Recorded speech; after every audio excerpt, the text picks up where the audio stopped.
Good evening, ladies and gentlemen. I'm happy to welcome you today, another time, to another session with advisors webinars. This is an interesting night because tonight we will be hosting a dear friend, a very professional, one of the nicest project managers you'll know in your life, Mustafa Hafiz Oglu. Also, Rabih Sukkar. He is the first person in the Middle East to attain the Strategy Implementation Professional Certification. So I was intrigued, first of all, to congratulate him and to inquire and ask, how did he find it? Is it that easy? Should I go and do it without even going for the study material? To be honest and to tell you my secret, I tried and failed, okay? I got 48, I should get 49 to succeed. Not the real exam, I tried the sample exam. So, we'll be together to start by announcing that next Tuesday, let me just make us smaller, okay? Next Tuesday, I've been invited to offer a webinar with GDA. GDA is the Gulf Downstream Association. It is established by Saudi Aramco, Kuwait Petroleum International Company, the BABCO from Bahrain, Kuwait National Petroleum Company, and then ADNOC joined them. And they have over 60 international partners. I'm going to speak next Tuesday at 8 a.m.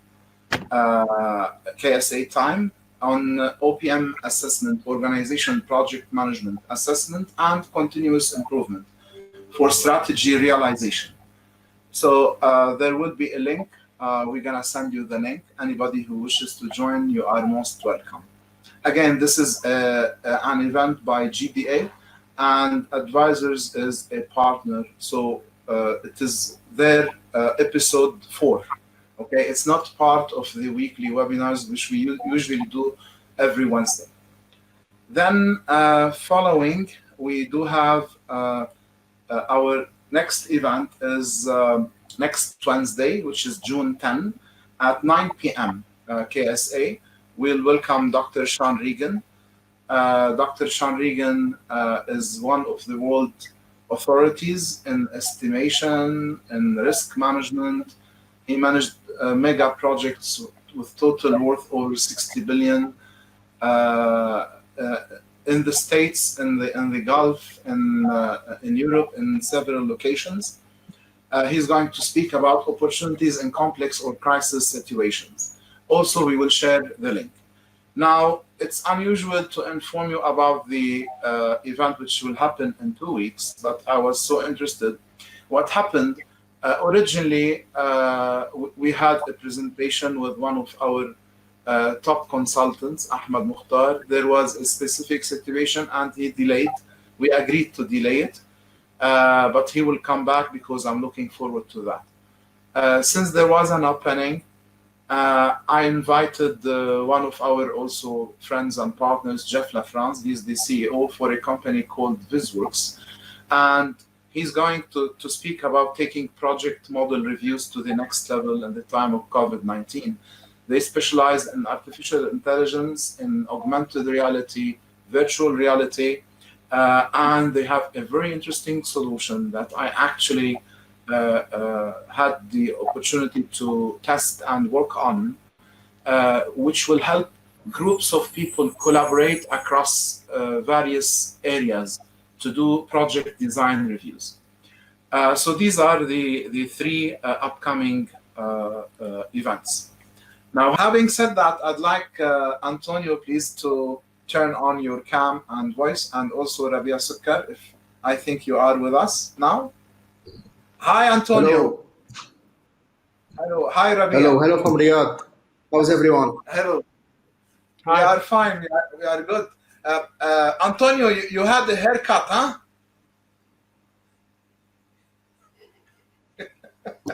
It shows. Okay. First of all, before congratulating Rabih and welcoming, I'd like to congratulate Antonio because since we saw him last time, I believe he made an agreement with Harvard Business Review to write the next project management book, part of the series. So big claps for for Antonio. This is great news. I'm very happy. Okay, I believe this will help the whole discipline to go ahead to decision makers, because they usually read this type of material and use it as reference. Okay, and we look forward all to benefit and read what you will do, Antonio. Thank you. Antonio, your voice is muted. Antonio, you need to put on. Antonio. Thank you, Dr. Saadi. Okay, okay. I will share some copies with people when it's available. Okay, okay. I have a copy, huh? Reserve my copy, signed one. One for all of you. Okay. We'll Let me just tell you, Saadi, one thing which shocked me and which I think comes back to our discussion, the latest book published by Harvard Business Review, the most prestigious publishing house in the world, on project management, 2012, 8 years ago. Wow. And it's a compilation of articles. It is not very good. So there's a big room for opportunities. I can be the next one, but I hope, Saadi, you're the next one. And you all too, Mustafa, Rabih, we need to bombard them with more topics around project portfolio and all these things. Yalla, you go on, we follow, Antonio. Now, I'll open the door. Okay. Now, I'd like to welcome Rabih Sukkar. Rabih was a friend of mine. We studied both at the American University of Beirut. I'll not say when. Okay. Not very young. Okay. And he's an engineer. He's also a PMP. He's a project control manager for, is it Arkin Engineering? Yes. Arkin in Riyadh. And Rabih attended the talk, the panel that we have with Antonio and Mark Langley about strategy implementation, professional panel. And he was enthusiastic, and he went on and took the course, and he passed. So when Rabih did that, I thought maybe it's easy. So I went and I tried to take the sample. I did not pay money yet. Okay, but I scored only 48. I needed 49 to pass. So I said, no, I have to study. And I started actually studying because I want to get it. The material is awesome. But enough about me. Let's ask Rabih. Tell us, Rabih, how did you happen to get it in less than 10 days? Is it that easy? Look, what happened is that it was the circumstances came together ideally. I mean, at the time, by the way, Mustafa, great presentation and very timely. I will explain why. At the time, I was looking for a course about digital transformation, about company transformation, change management, strategy, because I knew there was a lockdown coming here in Riyadh from Saturday until Wednesday, 5-day lockdown in the Eid al-Adha. So when you presented, Saadi and Antonio, you presented with Mark Langley, the new strategy implementation course, I said to myself, that's it. It came to me on a silver plate. I want to take this course because I was very interested in strategy and digital transformation. So I said to myself, I'll start with the course. 5 days is good. Maybe I can finish a big part of it and continue it later. So what happened is that after the presentation finished on Thursday, Mustafa Al-Kurdi sent us the link on Friday. So I immediately registered for the course. I woke up on Saturday morning and found out that Antonio accepted me at 4 o'clock in the morning, which is our time here because of the time difference. And I received the course brief and the onboarding, So I started immediately. I told myself I will see how much each module takes because each module really is 4 sub-modules. And it didn't matter which orders. For example, I took them on the order that they appear on the screen. Now, for anyone taking the course, if you want to talk about stakeholder information, stakeholder management, or business value, or, for example, value creation, it doesn't matter. So I started, and the nice thing is that after 3 or 4 modules, you realize that for you, the strategy roadmap starts coming alive. All the pieces gel together. and really you are learning how to build a strategy roadmap. And what's engaging is that after 3 days, I found out I finished 1.5 modules. No, I'm sorry, 3 modules in 2 days. Each day I was doing 1.5 modules, which is 6 sub-modules. So 4 days later, I did 6 parts. The 5th day, I did the 7th module, which was the business model, which was really very interesting because it talks about digital transformation a lot. And in my experience, I've lived these moments, but at the time, in 2007, I'll explain in a moment, it wasn't called transformation or strategy or digital transformation. It was something completely different. When you come to a company and install software like Oracle or SAP, an engineering company, in 2007, nobody talked about digital transformation, but that's what it was. And I said at the beginning that it was an MBA style course because the first thing I encountered was the business scorecard. It reminded me about the courses I took 15 years ago at ESA in Beirut, which is the SCP program. So it pulled me in, really. When you take such a course at the beginning, you are afraid that it could be dry or boring. It was completely opposite, 180 degrees. It was so engaging, full of interesting information, full of papers, presentations, mostly by the Strategy Institute, because they teach you how to piece together the roadmap piece by piece. So what I advise everybody who takes the course is to create 7 folders on your computer, name each one after the module you are doing, and go and download the files because most files are downloadable. First of all, you will need them for the exam. And what's even more important, when you work in strategy implementation or transformation, you'll find all the information here for you. You'll be piecing together a strategy roadmap and how to do it. As an example of the strategy and why I became interested, 2 things. First, in my line of work, I work with Arkin. We are a PMCM. We do project management and construction management. We work directly with the public sector.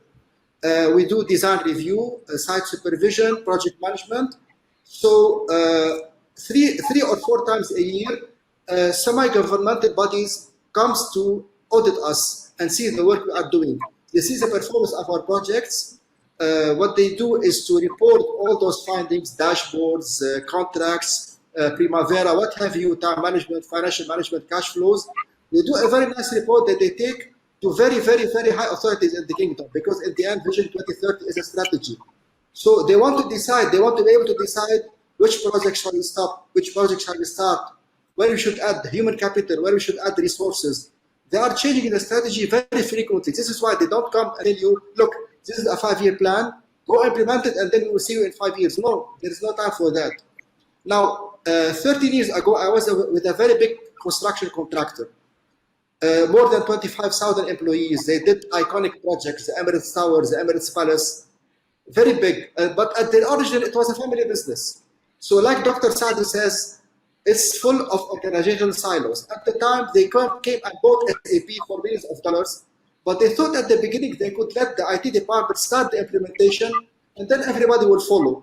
The project manager quickly discovered that to implement such a change, you are not only changing the way people work or changing the software, you are changing the whole company. You cannot just buy software, train people and ask them to use it and tell them, you know what, guys, throw away your Excel and use SAP. Because if you go to any one of the staff and tell them, you want to implement a new software, 2 things. They will look at you, more work for me, I will change my ways, no thank you. So the project manager went to find the middle managers and the early adopters everywhere in the company, the people who were really excited and wanted the company to benefit and to survive, and they wanted to be thought of as the first ones to do the implementation, you know? So this way, in a sense, the company was building its big data, although big data in 2007 also wasn't known as a term. So they input all of their data, they synchronized Primavera, MS Project, what have you, with Excel, to put all their data for estimation, for tendering, and when they were executing work on site, to really know lessons learned, what has worked, what has not, how to be more efficient, how to pay less money, how to distribute resources equally, which projects to stop, how to balance our portfolio. So this is why here right now I'm working on a project for 6 years. It's a huge program, 10,000 units housing program in 14 sites. As I told you, it's a very high profile project with the security entity. So right now the project is going to finish in 1 or 2 years. So I took the strategy course really to think about the next step, because I found out that the intersection with the PMP is not very big. I mean, if you are a project manager or a project team or a project practitioner and be working for 10 years and up, this is for me the next logical step. So I really advise to take this course because it's really interesting. And as I told you, some of these things were very fun. I enjoyed watching, for example, the interview of the CEO of Boeing who went on to say Ford after it was a losing company, Aaron Mulally, and the interview of Jack Welch of GE. There are videos I saw 10 times, like for example from Simon Sinek, Start With Why. This is why I decided to continue the course quickly. Now about the exam, what happened is that I told myself, since I already studied, why not try taking the exam since I'm an early adopter? If I fail, I will repeat it because there's no book for the exam. And I told myself, 70 questions in 60 minutes, what could go wrong? It's multiple choice. So why did I take the exam on Friday, not on Thursday? Because on Wednesday, after I finished the 7th module, I was very tired. I closed my laptop and went to sleep. On Thursday, I wanted to register, but since everybody is at home, PMG did not have a place before 10:15 p.m. So I registered. After I finished it in less than an hour, by the way. Then I posted that I passed it. And Saadi, if you got 48, I got 52. It's okay. I think if I did it on Thursday, I'd have gotten more, But because I waited one day, now look, I've been taking certification exams for 20 years. I never did that. I usually give myself 1 month to study. But here, since you already have the material, you already studied for the exam. It's really not that complicated. Rabih, thank you very much. I believe you answered 10 questions we wanted to ask you directly. I'd like Antonio to ask you something, to take a feedback, and also Mustafa, if you have a question to Rabih. Okay. Go ahead. Antonio, let me start. Rabih, thank you. Congratulations again. Thank you. You've beaten all the records because we were thinking this would take 2-3 weeks, but you've done it in a week, and congratulations for that. I think you've described very well what we want to do with the course. Is give you a broad picture on strategy and strategy implementation. It's not the standard, it's not the balanced scorecard, it's much broader so that we can develop as leaders a strategy from project program to leaders and understand strategy. So you did that perfect. I think that's the essence. But maybe a question, why do you think people should take that, people that are listening? I'm sure many of us are PMPs or project management. What would be the reason behind going for this? Well, look, many times we talk about benefit realization. Many times I've been a PMI member since 2006. You read so many times, every month, every few months, about projects that failed, about strategies that failed in a company because the projects, when they are executed, nobody knows what's the benefit. For example, a question we are always asked in the project that I work on, okay guys, you are building 10,000 units in 14 sites. Did anybody come and do some capacity planning? Did anybody execute a certain strategy? Why are you building, for example, 200 units here, 700 units there? And most of the time we could not answer because at the time when the tender was done, we were not here. We are the project managers. So it's interesting to me to see how the projects in a company fit together and why do we implement a certain project. Why is it that sometimes the auditors come many times per year and ask us for the same information and again and again? For example, they come and tell you, look, in 2017, we want to see your cash flow of 2018 for the project, your predictions, your S-curve. And then they come and ask for the information 1 year later. So when I took the course, I realized that what they're doing really is restudying their strategy. So it was very attractive for me, especially that now, as Mustafa said, everything now is called digital transformation, but you are not only installing a piece of software, you are transforming the way people work. So it's called, as I say, disruption. Again, with the company I was with in 2007, now in 2020, if they take 3 years to implement a new strategy, the competition will eat them alive. It will not work. 13 years ago, it was okay, but now if they don't do it in 1 year, they're dead. There are smaller and faster companies that will market more quickly and serve their client in a much more efficient way, especially that now clients have a constrained budget. And not only that, they want everything done faster and cheaper. or they will go to the competition, and they are very demanding, and they will not wait for you to implement a new software or new strategy. You have to be very fast. I think Antonio calls it nimble organizations. Yes, Antonio? Exactly. Yeah, I'm studying, yes. Okay. Mustafa, do you have a question for Rabia, please? Yeah, first of all, congratulations, Rabia. Thank you.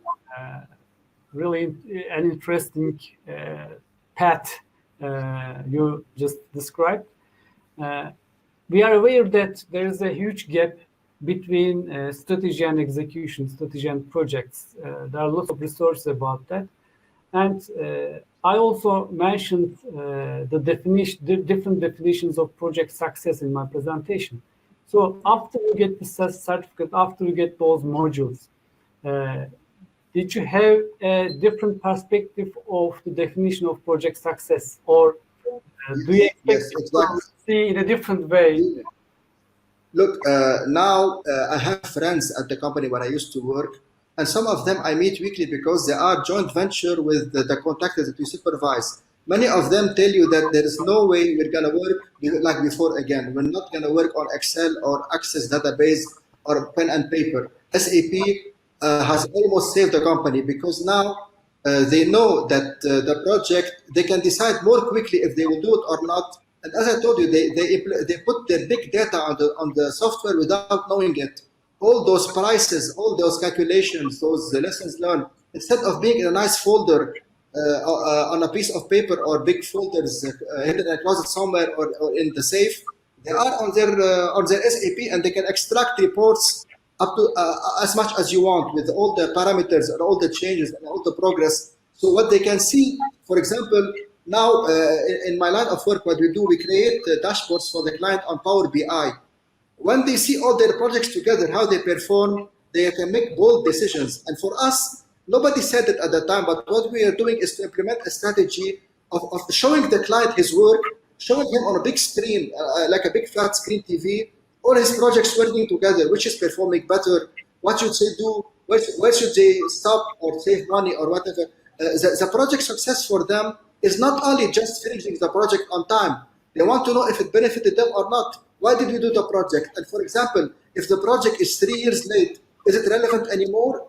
Maybe it's not. Maybe 3 years ago it was important to do that project, but now you continue doing it without knowing why, because nobody tells you to stop. So I think this is very important. And let me tell you something, like every certification, I think for me, this course is only the beginning of something. It's not, the certification is never the end. Like for example, PMP, when you take it, it's a moment of pride because it's not easy. But really it's the beginning. And after so much work in project management, if you take the PMP, you stand on it to move to better things and to change your way of thinking. So for me, the strategy was, the course was like a light bulb coming in and linking all things together, especially that I've been working in project management for more than 15 years. So to me, I think it was a very good decision. Very good. Now, I believe you are about to finish your project for after 6 or 7 years. Yeah. Perhaps this can be an excellent bridge for you for your next job or career move or assignment to actually not only work on projects, but to work on the why we have the projects and the integration of the projects with the organization and the benefit realization afterwards. All these things are not usually concluded by the project manager himself. This is why we need much more of integration between operations and project management. We cannot live each in an island or in a silo. Thank you very much, Rabih. It has been really sharing your experience and linking that to the strategy implementation professional and the PMP as well.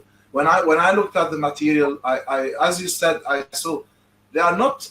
I'm not saying they are different. They are highly complementary. Yes, okay, exactly. But they are not the same. Exactly. Okay, really SIP is very interesting for people like us. Okay, the above middle to top management, it's very interesting.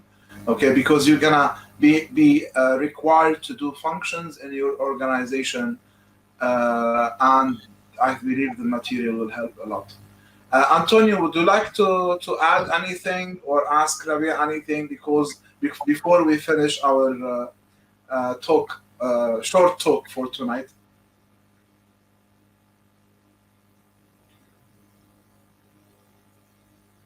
I can't hear you. Antonio. Thank you. I was on mute. Thank you, Rabih. I think you are a pioneer. We're now around 25 already in this process, going very fast. The goal is to bring the next PMP, or I think that's what we're trying to work here with Saadi, with APMG, with the Institute, and maybe later PMI. I hope they join us as well. So I will get back to you, Rabih, to see how we can collaborate. I wanted to ask you, Saadi, what you think, because you immediately understood our value proposition. You said, let's partner for the Middle East. And just to say, I don't know, you said, there is a promotional code that you can still use called advisors, and you'll get a small discount on top of the 50% discount, which is still available for June. But Saadi, I'm curious about your view, because you were straight on saying, yes, this is something that we need and we'll partner. Okay, I'll tell you a couple of things. What I've seen in large organizations in the government and even oil and gas sector, mostly in the government sector, there was during the past 3 or 4 weeks a huge attack on something called KPIs. So everybody started to get a certification about KPI, and the culture of a KPI was widely spread, and everybody was looking to do the right reporting, to put it in nice ways for top people to see, to have a look at it. And the dashboards went like fire. Everybody should have a dashboard, every ministry, every organization. Now, when we looked at the data and the dashboard, in some cases, there was somebody in the back office of the minister keying in the data on Excel. Okay, so okay, where is true visibility? Where's the real data that comes from the ground? Where's the actual integration? One thing. Another thing, when I looked at portfolios, I found out in many cases that they use the term portfolio for a group of projects. A person who manages a group of projects is called a projects manager, okay? Not a portfolio manager. A portfolio manager is there to realize the strategy. And you cannot realize the strategy with projects alone, because projects, they produce new value or new capabilities, and operations utilize these capabilities to actually realize the value and the benefit, okay?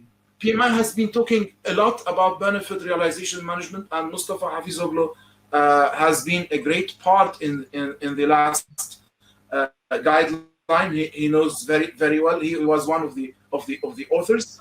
But benefit realization cannot be done by somebody who will leave, who will walk away after the project is over. So all these things have shown us there is a big gap. There is big talk about KPI, big talk about portfolio, but there is something not connected. When they actually want to achieve these KPIs and make them green and positive, how do they do that? How do they actually realize the strategy? There was a big, and there is still a big gap in the market. And the gap is, I believe, when I first spoke to Antonio and he told me about the Strategy Implementation Institute and the guideline they were working on, I really found that this fills a gap that needs to be there, along with the project-driven discipline. Together, we can realize this strategy and we can get the KPIs to be positive. So you actually succeeded, Antonio, on tackling a big gap in the industry, in the market today, okay? And needless to say, the statistics you relied on, that shows that only 5% of people understand the strategy. Yes, this is very, very, very true. Now, I'm keen on not only spreading the knowledge and getting people to get certified. As Rabih said, this is only the beginning. Okay, what we will need after we have some people understand the concepts, I believe we need to do lots of brainstorming, lots of coaching, and to dig deep within these organizations to help them and work with them together to realize their strategies. Okay, we already have the project management component and we invested a lot on it, and it is the right investment, and we will still invest more on it, but there is also another component regarding realizing the strategy.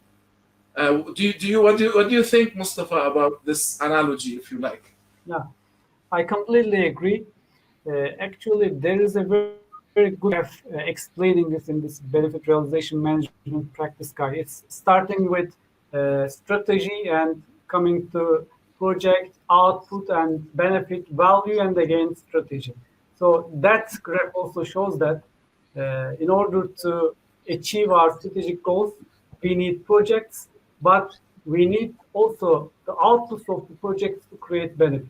So we have to think all together in the same picture, and that is the real needed thing to fill that gap.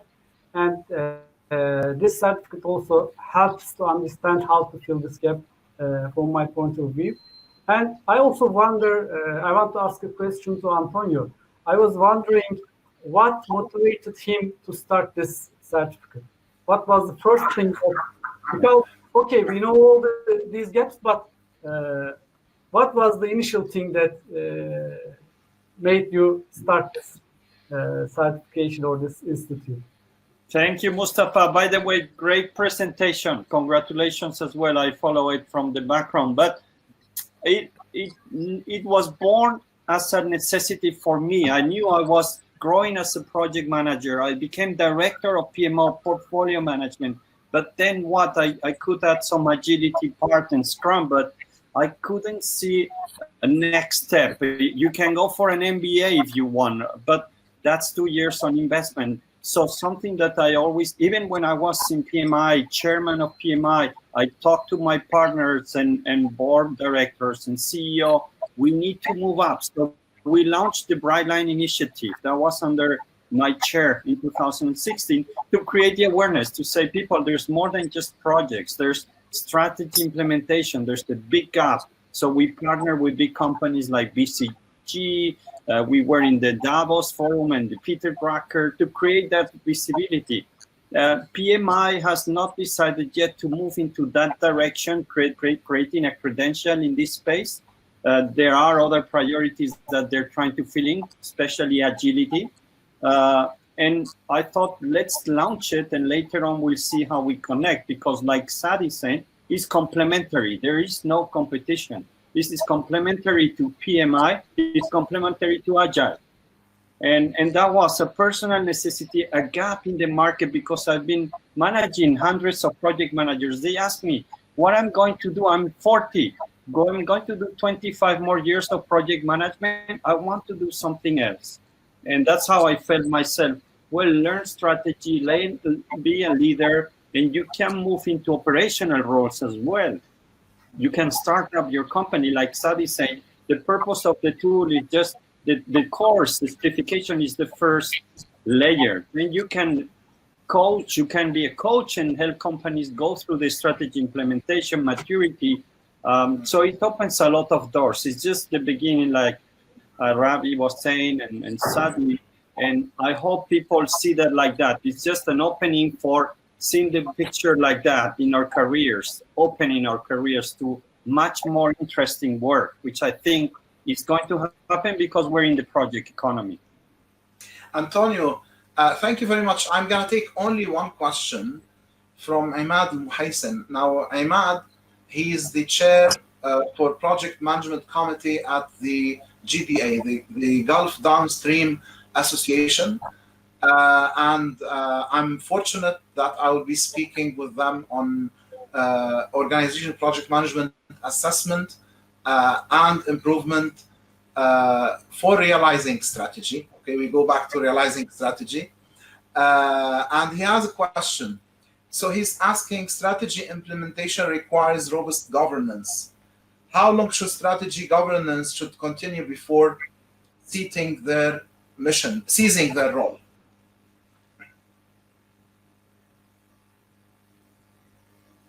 Antonio, sound. Imad, thank you for the question. I can see it here.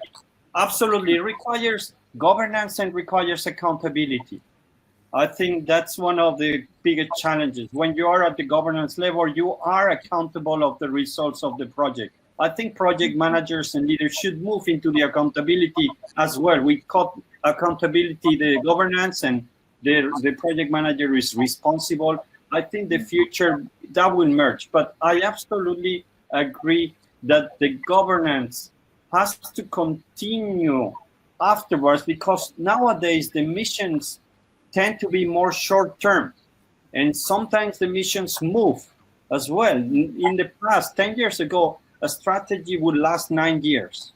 And if you are in oil and gas, maybe 20 or 30, if you remember Shell, 40 years. Today, that's no longer valid. Today, a strategy in telecom lasts 1 year. So that means that the governance needs to be much more dynamic. You need to keep it because the mission will evolve. The purpose of the organization maybe doesn't change that much, but the mission, the goals, the strategic objective will change much, much faster. One thing we say in the Institute, we've heard always that culture is strategy for breakfast. Our good friend Peter Drucker said that. I think with the speed of change, that changing, strategy is culture for breakfast, because we need to change it very often and we need to implement it much faster than ever. So I don't know if I answer Imad, but I think there is change on the governance too. Absolutely is critical for implementation. Yeah. So by having said that, anybody would like to say anything else? I'd like to congratulate Rabih again. You made us all proud. Yani, like they say, you made our day. We are happy for you, and you are an excellent model, because Rabih is a real professional project control manager who is a PMP. He is one of us. He thinks like us. He's part of our school and culture in terms of project management. And I believe this will be only a stepping stone. Anything else you'd like to conclude with, Mustafa? Thank you very much. Thank you. Rabih, thank you. Antonio. Thank you very much. Thanks. Thank you, Saadi. I think, like you said, we are all here together. We're building it together. I love that, Saadi. Absolutely. Yes, yes. Thank you. Excellent. Okay, see you soon, Antonio. Thank you. Take care. Bye-bye, everybody. Okay, have a good night. Sorry for keeping you late every Wednesday. Okay, they cannot see the movies on Wednesday because they are seeing us. Okay, good night, everybody. Stay safe. Thank you. Thank you. Bye-bye. Take care.